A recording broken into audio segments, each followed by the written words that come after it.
ಕಬ್ಬು ಕಾಡುಗಳು. ಮೆರಿಸ್ಟಿಕಾ ಪಂಗಡದ ಮರಗಳೇ ಹೆಚ್ಚಾಗಿ ತುಂಬಿರುವ ಇಲ್ಲಿ ಯಾವಾಗಲೂ ನೀರು ಹರಿಯುತ್ತೆ. ಸುತ್ತಮುತ್ತಲಿನ ತೊರೆಗಳಲ್ಲಿ ಮತ್ತೆ ನೆಲದ ಅಡಿಯಲ್ಲಿರೋ ನೀರಿನ ಮಟ್ಟ ಕಾಪಾಡುವುದಕ್ಕೆ ಇವು ನೆರವಾಗ್ತವೆ. ಬೇರೆ ಕಡೆಗೆ ಹೋಲಿಸಿದ್ರೆ ಇಲ್ಲಿ ನಾನು ಹೆಚ್ಚಿನ ಕಾರ್ಬನ್ ಹೀರ್ಕೊಳ್ತೀನಿ. ಇಲ್ಲಿ ಕುರುಚಲು ಕಾಡುಗಳ ರೂಪ ತಾಳಿದ್ದೀನಿ. ನಾನಿಲ್ಲಿ ಬಹಳ ಕಡಿಮೆ ಮಳೆ ಪಡಿತೀನಿ. ಇಲ್ಲಿ ಮುಳ್ಳಿರೋ ಗಿಡ ಮರಗಳನ್ನ ಬಿಟ್ರೆ ಹುಲ್ಲು ಮಾತ್ರ ಬೆಳೆಯೋದು. ಇಲ್ಲಿ ನನ್ನ ಕಾಂಡ್ಲಾ ಅಂತ ಕರೀತಾರೆ.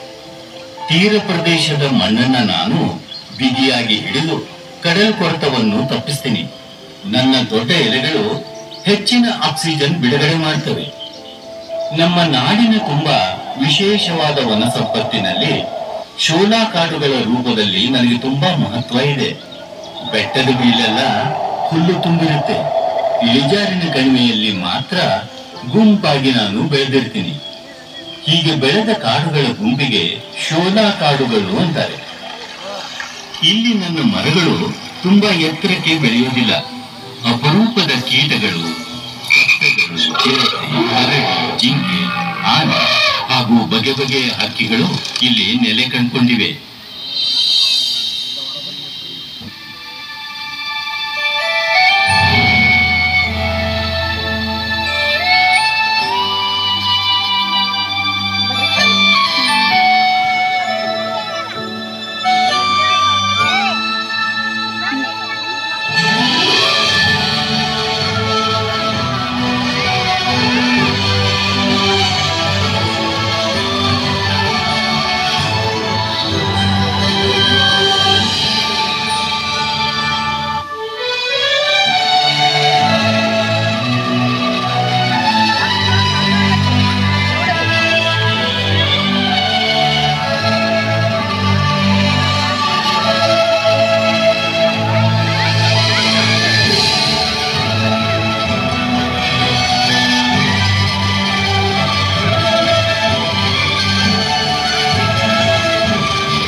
ಎಷ್ಟೋ ನದಿಗಳು, ಉಪನದಿಗಳು ಹುಟ್ಟೋದು ಈ ಶೋಲಾ ಕಾಡುಗಳಲ್ಲೇ.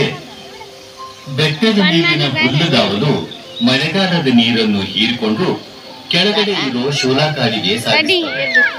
ಈ ಶೋಲಾ ಕಾಡುಗಳ ಅಡಿಯಲ್ಲಿರೋ ಶಿಲಾಪದರಗಳಲ್ಲಿ ತುಂಬಿಕೊಂಡ ನೀರು ಮಳೆಗಾಲ ಮುಗಿ